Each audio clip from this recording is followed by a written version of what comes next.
Well, Tachidale, welcome back. We are starting week 4 now, and this week we're going to look at the teacher and devotion. The teacher-student relationship is really important, particularly in Tibetan Buddhism, and it becomes more and more important as you go through the practices to the more advanced practices. So it's important to know a little bit about what that relationship is like or should be like as a part of that. What do you do if there are problems in terms of the relationship and so forth. So we'll start out here with a section on the qualifications. What are the qualifications for a teacher as a part of that?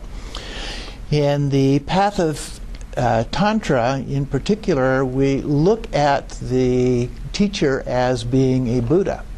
The Buddha, the historical Buddha, is no longer around, and so we can't go to the historical Buddha to get teachings, and we receive our teachings then from various lamas and other teachers. And so we need to know something about the qualifications of those people and whether or not they are appropriate for us in terms of providing us with information and providing guidance in our practice and so forth. And so we need this kind of a special relationship as a part of that. There is a saying that if you see the teacher as a Buddha, you'll receive the benefits of instruction from a Buddha. If you see the teacher as just a teacher, then you receive the benefits of a teacher. And if you see them as just an ordinary human, then you receive the benefits of an ordinary human. So how you see the teacher is an important aspect of this. The next thing then is finding the right teacher for you. It doesn't necessarily mean that there is a right teacher or not, but that there is a teacher that's right for you as a part of that process.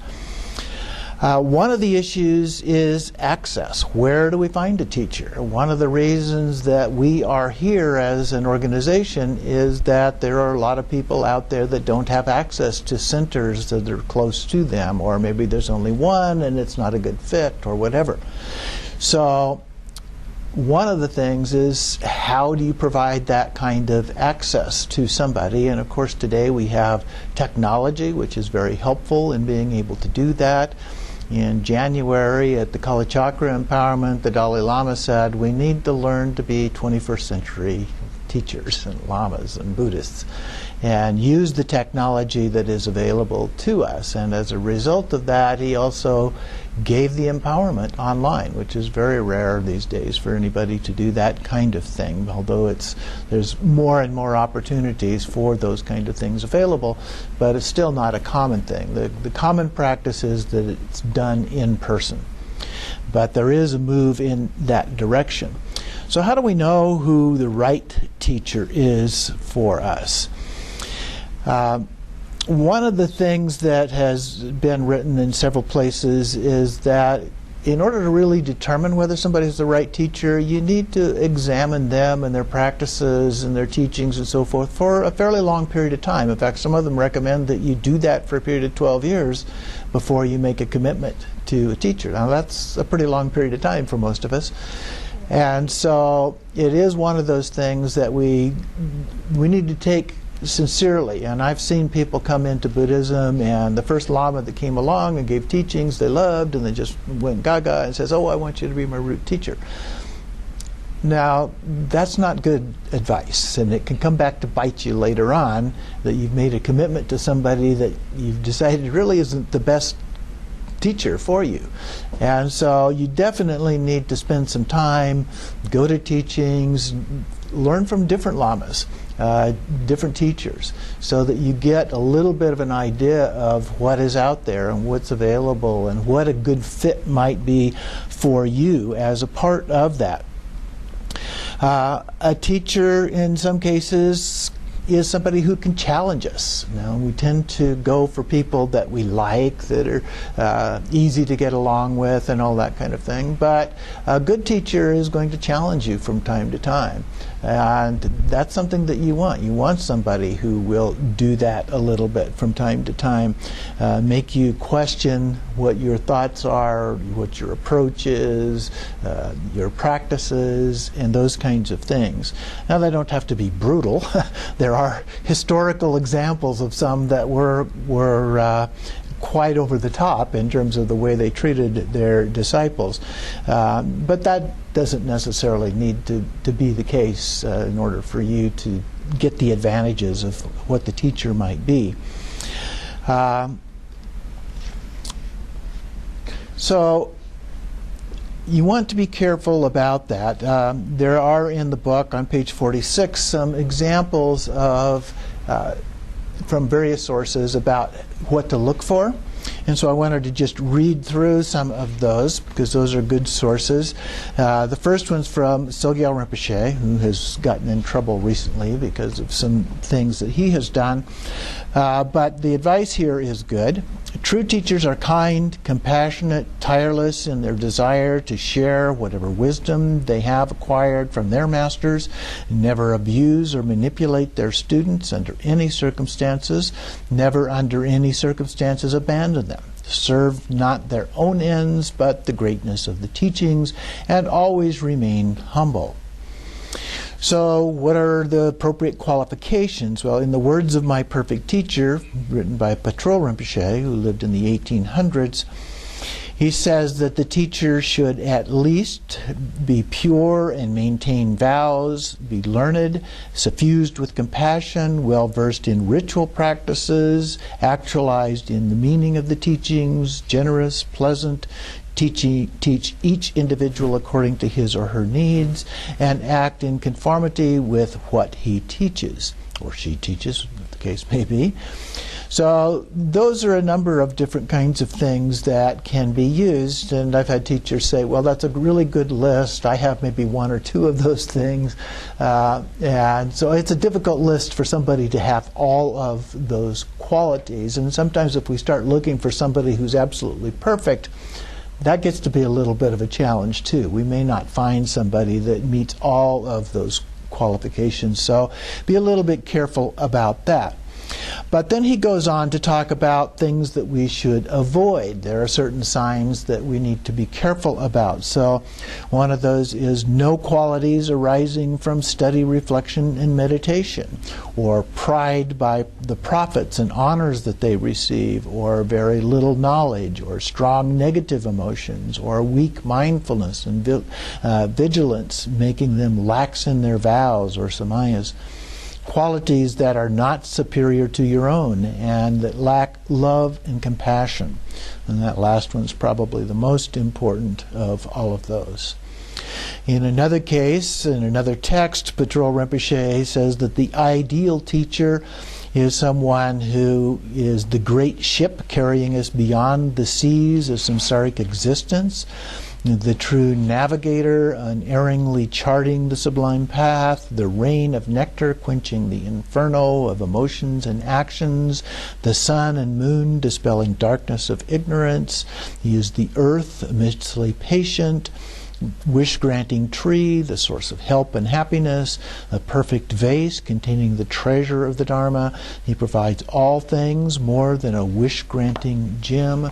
He is a father and mother, loving all equally. His compassion is as vast and swift as a great river. His joy is unchanging like the king of mountains. His impartiality cannot be disturbed like rain from a cloud. So a bunch of metaphors there about the kind of qualities that we can look for. And again, I don't think you necessarily need to have all of those qualities, but those are things to look for and see whether or not at least the teacher has sufficient number of those that you think that they would be a good match for you.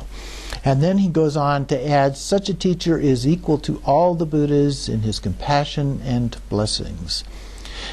Those who make a positive connection with him will attain Buddhahood in a single lifetime. So here he's talking about the importance of a good teacher and the relationship with the teacher. And as I said in the beginning, this is very important in this particular tradition, the Vajrayana or Tibetan Buddhist tradition, and gets to be more and more important as we go through the different levels of those practices. Here's where it mentions the 12 years here, and that a teacher should be one that wears well. And so that time factor is an important thing, to get to know the person and work with them. At the same time, it should be someone whose instructions you're willing to follow, even when they're not what you really want. So sometimes the teacher is going to say, do this, and you're going to say, oh, I don't really want to do this. But one of the things that the Buddha said is that we should always try the instructions. If, after a period of time, you find that they are not a good fit for you, you have to be careful about having made up your mind, and if you have a fixed view of that, then maybe you're not really putting in enough effort in trying it out. But eventually, at some point, you can come to the conclusion that maybe this one is not the one for you. It may not be the best fit, and that's okay. Because the Buddha said it's like a goldsmith who tests the gold when somebody brings them the ore, trying to sell it to the goldsmith, and they'll rub it, and they'll bite it, and scrape it, and they do other things to test the quality of the gold before they buy it. And he suggested we do the same thing, that we test those things out to see whether or not they work for us. And that is the true test, is does it really work? But the only way you will know is not by thinking about it, but by doing it. And so that is the important part of this. The next section here is on devotion. And once we have found somebody that we think is suitable for us as a teacher, then we would follow them with a degree of devotion, a commitment that we are making. But it's not blind faith. That's one of the things that we see over and over again in Buddhism, unlike some of the other religious traditions where they just expect you to buy it no matter what. But in Buddhism, it's not. There is this testing kind of an aspect that is involved in all of this. So we don't accept everything just on the basis of blind faith. We're expected to question the things that we have been taught and to try these things out and so forth. In the West, we do tend to make up our minds without doing it first a lot of times, and that can come back to bite us. So we need to be very careful about that. Shabkar wrote, no matter what direction I go, I think of the Master. No matter what solitary place I stay in, I think of the Master. No matter what signs I see, I think of the Master. Always, at all times, I think of my authentic Master. So it is very important that we develop this relationship and we keep them in mind. When you have something that you've got a question with, my own personal teacher lives in Wales, and so he's a long ways away, and right now he's in a 100-day retreat, so I have no way to contact him if I've got a question. But we do periodically talk on Skype usually, and sometimes send messages back and forth to each other so I can ask questions about things in my practice or other things that I don't understand in a teaching or a book or something like that, and he can help me out with those. And that's what you need, even if they're not immediately available to you. But all of this does not mean that you should do something that your ethical sensibility says is wrong. And so that's one of the key things here. Ethics is the foundation. And so you need to keep that in mind when you are asked to do things. If there's something that just doesn't seem right, then you need to sincerely think about whether or not that is an appropriate thing to do. There are lamas who are willing to exploit students in various ways, and manipulate them, and so forth. And you do need to be willing and able to stand up for yourself when these things come up. If you think it is inappropriate, if it just seems wrong, then there's nothing wrong with asking about that, questioning, and seeing whether or not that's really something that is necessary to do, or asking them about the doubts that you have, the questions that you have about it, and so forth. Continuing on the next page, then, what if you're unable to find the right teacher? I mean, that can have. I remember when I started in Buddhism, I lived in Oregon, there were no teachers there at the time. There were a couple of teachers in San Francisco and one or two in New York City area, but that was it. And that was a long time ago, so things have changed now, but there just weren't people available. We get students who come to AWAM fairly often who are unable to find anyone that they feel is appropriate because they live either in a remote area or the area just doesn't have teachers that are appropriate or what they are looking for, that kind of thing. And so it can be difficult to find somebody. Well, Buddhism has a solution for that too, Padmasambhava. Padmasambhava is considered to be basically the universal teacher for everyone. And so if you don't have someone, other human type of a form that you can rely on for helping you, you can always rely on Padmasambhava. Now, he's not here in human form, of course, but we can look to him, we can ask him in our mind and see what kind of things come back to us as a part of that. So even though it's a personification, if you will, in terms of how we look at him today, that personification can actually be helpful to us sometimes. It may be going back to our own inner teacher in a way, but doing that and seeing what kind of response comes back can be helpful as a part of that. The other way that we can look at that is our own inner Buddha nature. Our mind and the mind of the Guru, particularly when we do Guru Yoga later on, we talk about the mind of the Guru, Padmasambhava, merging with our mind. Our mind and his mind, our essence of our mind and essence of his mind are exactly the same. Doesn't mean that they unify into a single entity at all, because it's not considered to even be an entity per se. But it is our own inner teacher. And so ultimately, as we move through the process, what we're doing is moving from a physical teacher like myself to getting to the point where we can rely on a visualized teacher, to where we rely just on our own innate Buddha nature as the teacher. So we go through those. Early on in the class, I mentioned the 4 reliances, and I think it's worth reviewing here. We rely on the teaching, not the teacher. Rely on the meaning of the teaching, not the words.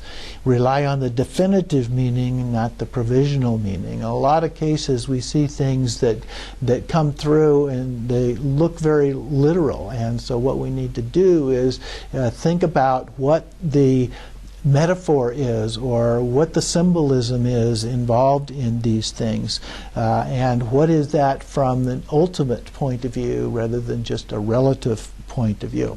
And then finally, we rely on transcendent wisdom of deep experience rather than ordinary knowledge. So we can learn these things, and we can learn them really well. We can memorize vast quantities of things. Well, some people can. I'm not too good at that.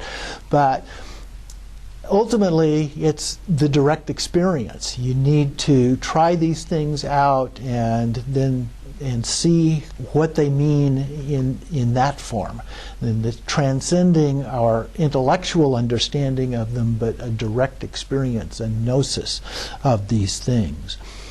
And then we arrive at the perspective of pure view, where we see things beyond just the literal interpretation of these. And so the relationship with the teacher is very important, but it's actually not the most important of all of these. Then we get to a section here on sex and the teacher, and the reason that I put this in, and it comes back to this a few other times in the book, is because there have been a number of such problems that have come up between the relationships of students and teachers. So I think it's very important early on to talk about this, address this with students, and so that they understand the issues and prepare themselves in the event something like this actually arises in their particular case. And so sometimes students and teachers become attracted to one another. We're human. That kind of thing does happen. And so in Tantra, we also have very explicit teachings about using passion as the path. And so it is a part of the teachings of Vajrayana, of Tibetan Buddhism, and it's been a part of the practices that were used by many of the Mahasiddhas, the yogi practitioners in the ancient past, and so forth. Padmasambhava, Tsongkhapa, the great fifth Dalai Lama, and many others have talked about the importance of these practices. If you want to attain enlightenment in this lifetime, they consider it an important part of the practice in order to be able to do that. But it's also very rare for a teacher to actually give these teachings in the West.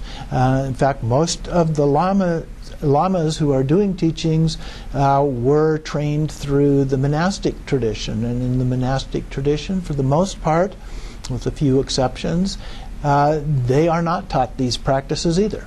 Only those who reach the very highest level usually are even taught these kinds of practices. And so it is difficult then for them to be able to give good teachings on these practices because they don't have the direct experience. They may have some intellectual understanding of it, but they don't have the direct experience. And yet some of them actually still do provide those teachings. So assuming here that neither you nor the teacher is trying to exploit each other, because that can go either way. It can be the teacher who's exploiting, or it can be a student who is exploiting as well. The sexual yoga practice can be of great benefit, but one of the other things that is an important part of this practice is having a qualified consort. And I would say in the West, this is one of the biggest barriers here for being able to do these practices appropriately. Because if you look around at the various events that we have, you don't see very many couples. And so the most appropriate for doing these practices would be a couple, either a married couple or somebody that are in an extended kind of a relationship, and they're both practitioners. Now we have married people who come to our teachings, but their partner's not with them. And so when that happens, then you question whether or not that would be an appropriate kind of a relationship for this purpose. Now there's different levels of this, and we'll look at some of that later on. But you need to be cautious about practicing, particularly with a teacher, because that can create some other kinds of problems for both the individuals as well as the organization itself. A lot of organizations have literally been torn apart by teachers who became involved with the students, and then people found out about it, and some people got very upset with that, and so forth. Even the Buddha was reluctant to ordain women in the beginning because he was afraid that that would create potential problems within the Sangha. Eventually he did, of course, but they tended to keep the men and the women apart from each other. And even today, to some extent, you see that in monastic kinds of environments where the men sit in the front and the women sit in back. That's a bit derogatory, I think, but keeping them separate from each other does have a purpose for trying to prevent inappropriate kinds of relationships from happening. Desire, and specifically lust, is considered to be the main obscuration for the human realm. We talk about different realms, and in the human realm, desire, or specifically lust, is considered to be the main kind of issue that we have to deal with. And so we have to learn to deal with it. What is an appropriate way to deal with that? And many of the rules of conduct for monks and nuns also have issues related to sexual behavior. And sometimes it works well, and sometimes it doesn't. Too many people become emotionally hurt. And as I mentioned, sanghas have been torn apart by these things. We are people, and we are human.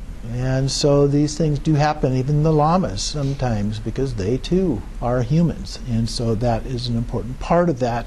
People become attracted to each other. So there's no simple black and white line there to draw what's appropriate, what's inappropriate.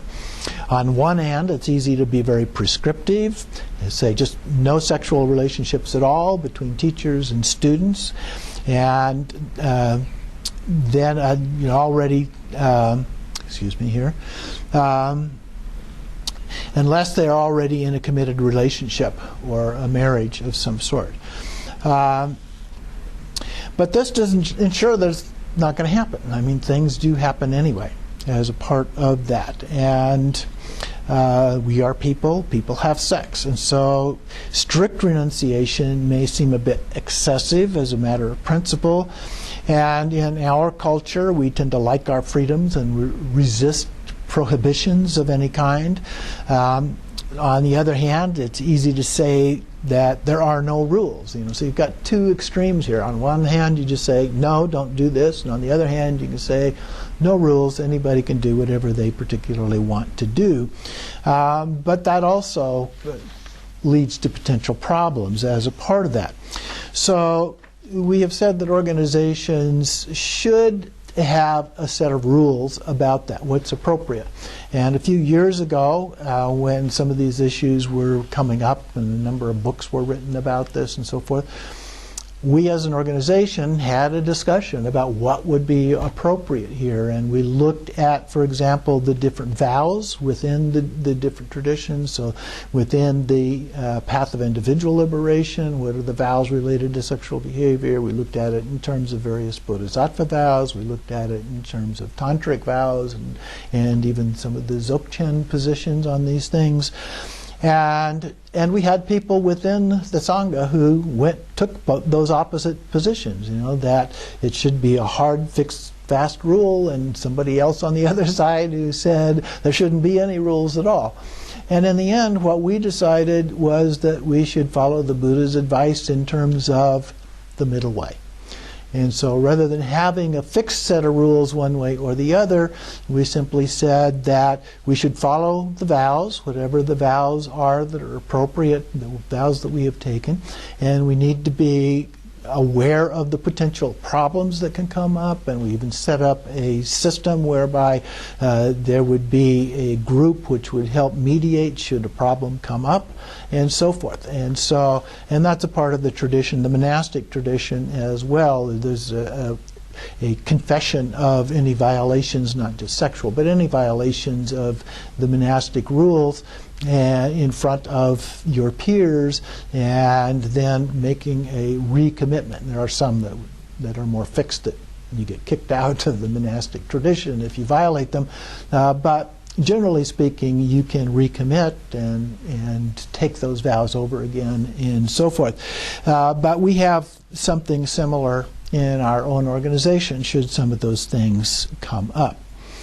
So you as a student also should have a clear standard. What is the line for you individually, not just what we have set up as an organization, but for you. How far are you willing to go or not go? And don't be afraid to say no. You have the right individually to always say no about these kinds of things. When we do practice with an actual consort, when that practice is taught, we practice with a teacher should be requested only because of the power relationship. And power relationship means that even in very subtle ways, a teacher oftentimes has some degree of influence over students. And so that's one of the issues that comes up. It's like with counselors, they have ethical codes that say that they cannot have sexual relationships with their practitioners. Some religions, the priest or the minister also have rules that they cannot have any kind of a sexual relationship and so forth. So there are different professional organizations and so forth that have those kind of rules. And it's because of this power relationship that exists. So be very cautious about any time that a teacher is the one who requests that. We felt in our discussion that only if it's requested by the student. The teacher should never make that kind of a request. But if a student makes the request, then it's at least open for discussion at that point. You have to look at what kind of other relationships are involved. You have to look at the vows that are involved. There's a lot of discussion that needs to go on. So you have to know what your boundaries are. Be aware of people that talk. I mean, people are going to talk. Things come out about things. Jealousies arise, and other un-Buddhist-like kinds of behaviors sometimes come out of these things, and this can cause a great deal of hurt about them. So we have to be very careful. Anyone who participates need to know what the risks are for themselves, the teacher, the organization, so forth, as a part of that. We have the best of intentions, but we are deluded sentient beings, and sometimes things just don't work out the way that we expect, or we make mistakes and so forth. So policies are good, but policies don't guarantee that that's the way things are going to work out. There will be problems. This is samsara. Things happen. So we do our best to avoid them. We also prepare to deal with them in the event that they do happen as a part of that.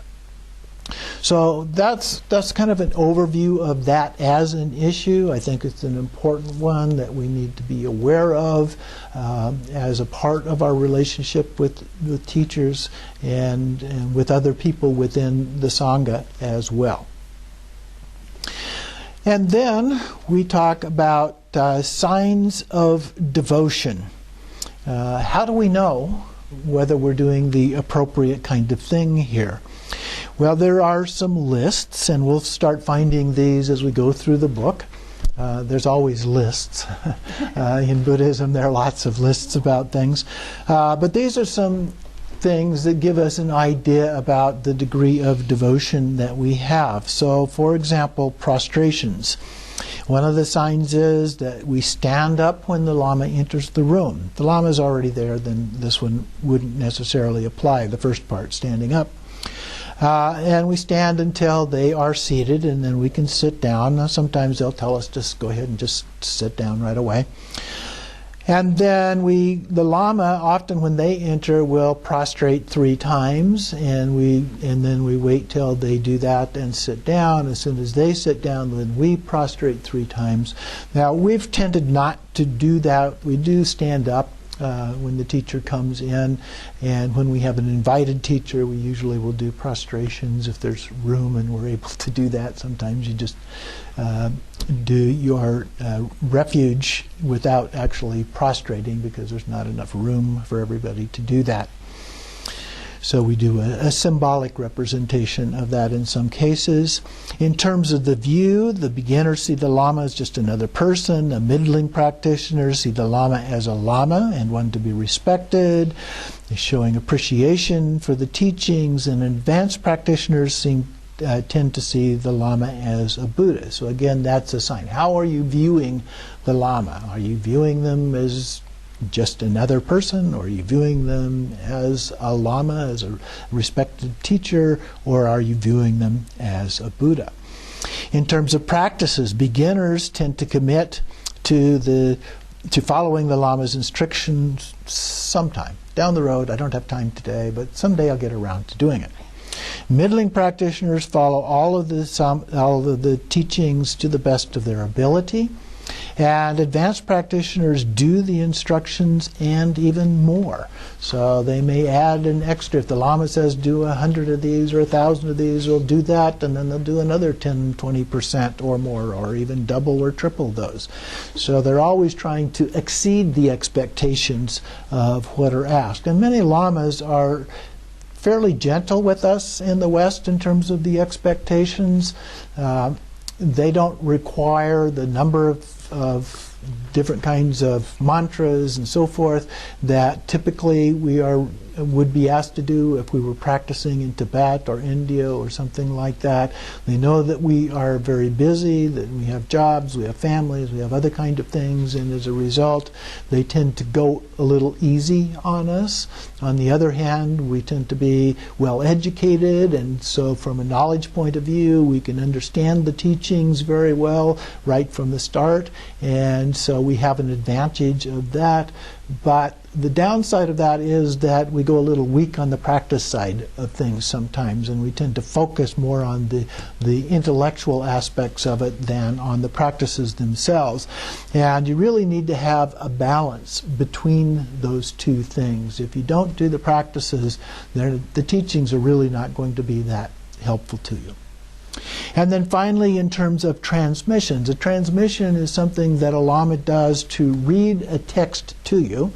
Normally, when they're a Tibetan Lama, they will do that through a Tibetan script, and they will read it to you, and you haven't got a clue probably what is being said to you.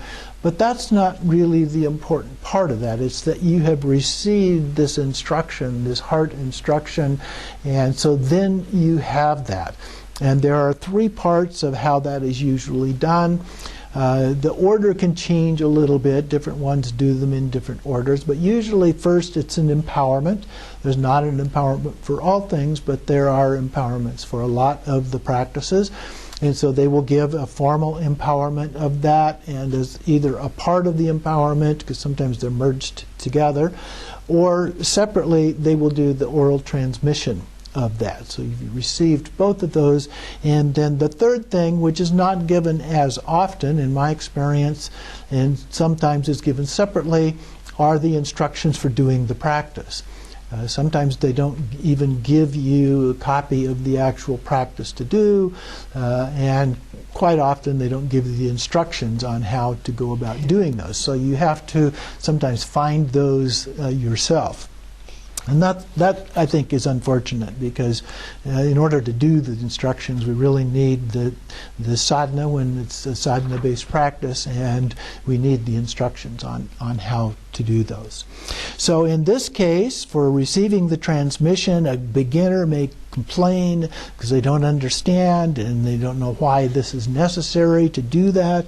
A middling practitioner will sit with respect and appreciate the blessings and the connection that is being made with the Lama, and that's a part of this. And the advanced practitioner will feel great joy at the rain of blessings and deep devotion for the Lama and the precious Dharma.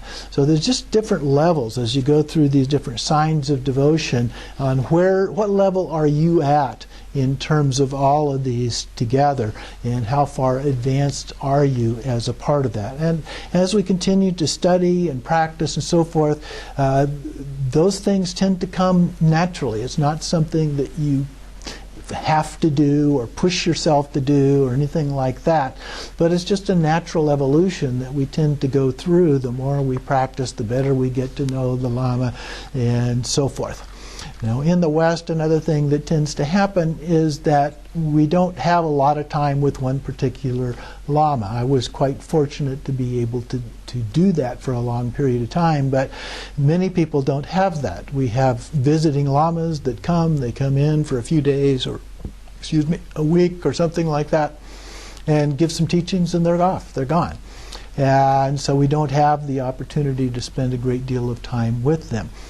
In better cases, they come back on a regular basis, and they come back once a year, twice a year, something like that, and we have a couple of Lamas that do that. That is beneficial because you do then get to know them a little bit better as a part of that kind of an approach. But it varies. Other sanghas don't have that either. They just have people that come in and may not be the same person all the time, and just whoever they can get a hold of will come and give some teachings.